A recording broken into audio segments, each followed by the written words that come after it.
Gallery Experience. How to Display Art. Episode 2. The Art of Empty Space.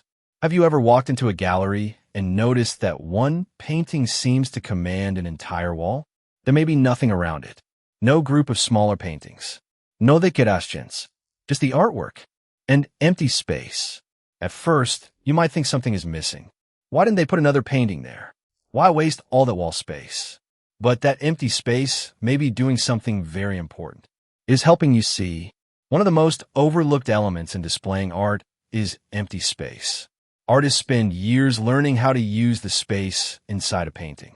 But when it comes time to exhibit their work, they sometimes forget that the space outside the painting matters too. The wall is part of the composition. Imagine a large painting surrounded by several other artworks. Your eyes move from one to another. Now imagine that same painting alone on a wall. Suddenly, it feels different. It may appear larger, more important, more dramatic. You notice details that you might have missed before. The painting has room to breathe, and so does the viewer. This idea is not unique to galleries. Look at architecture. A beautiful building can feel completely different when it is surrounded by clutter. A beautiful room can feel smaller when it is filled with furniture. A beautiful garden can lose its impact when every space is occupied. Sometimes what we remove is just as important as what we add. The same principle applies to art. Empty space gives the eye a place to rest, and the human eye needs rest. When we look at a crowded wall, our eyes constantly jump from one object to another. There is no clear stopping point. But when there is space around an artwork, the eye naturally settles on it. The painting becomes the focal point. This is particularly important for large or powerful works. Imagine a 2-meter painting placed on a wall with only a few inches between it and the next artwork. The size of the painting becomes less impressive because it has no visual territory. Now, give an entire wall. The experience changes.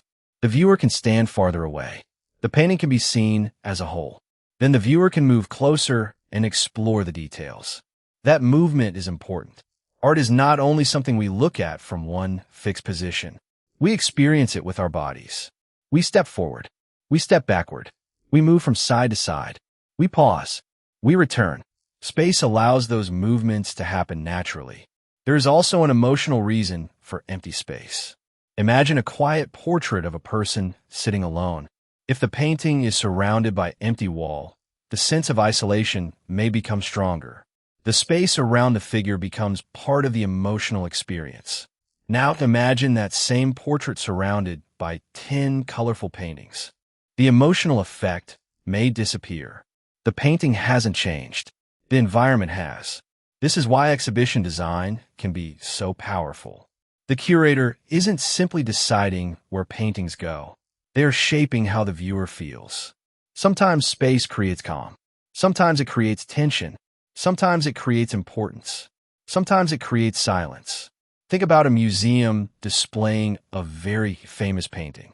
Often, the artwork is given considerable space. Why? Partly because of security and crowd control, but also because the space communicates something.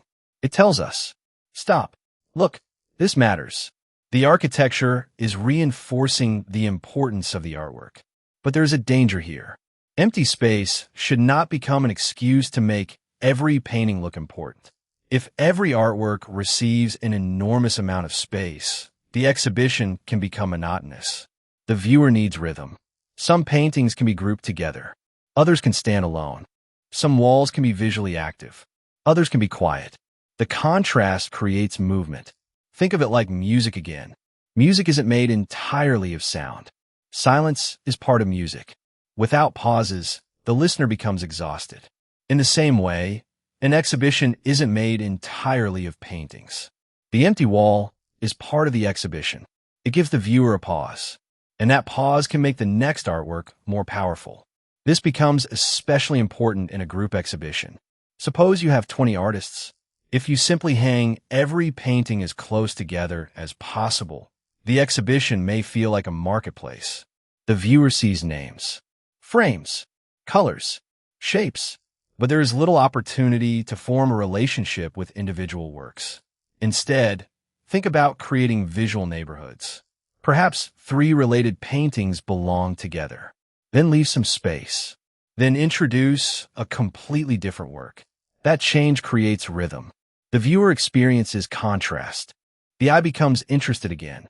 Another important question is what happens at the end of a wall.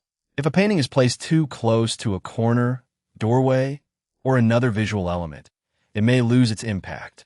The artwork needs enough surrounding space to establish its own presence. This doesn't mean there is one perfect measurement for every exhibition. The size of the painting matters. The size of the room matters. The height of the ceiling matters. The number of visitors matters. The type of artwork matters. A small, delicate watercolor needs a different environment from a huge, dramatic painting. So instead of asking, how much empty space should I leave? Ask, what does this artwork need? That is a much better question. Some paintings need intimacy. Some need distance. Some need quiet. Some can tolerate company. Some demand an entire wall. And some become stronger when they are placed beside another artwork that creates a conversation. The goal is not to create emptiness. The goal is to create breathing room. There's a difference. An empty gallery can feel cold. A well-spaced gallery can feel intentional. The viewer should never think they didn't have enough paintings. Instead, they should think, I can really see this painting. That is the difference. So the next time you prepare an exhibition, don't look only at the paintings. Stand across the room. Look at the walls. Look at the spaces between the works. Imagine being a visitor who knows nothing about the artist. Where does your eye go first? Where does it stop? Where does it rest? Is there room to breathe? And most importantly, does the space help the artwork speak? Because sometimes the strongest frame around a painting isn't made of wood. It is made of space.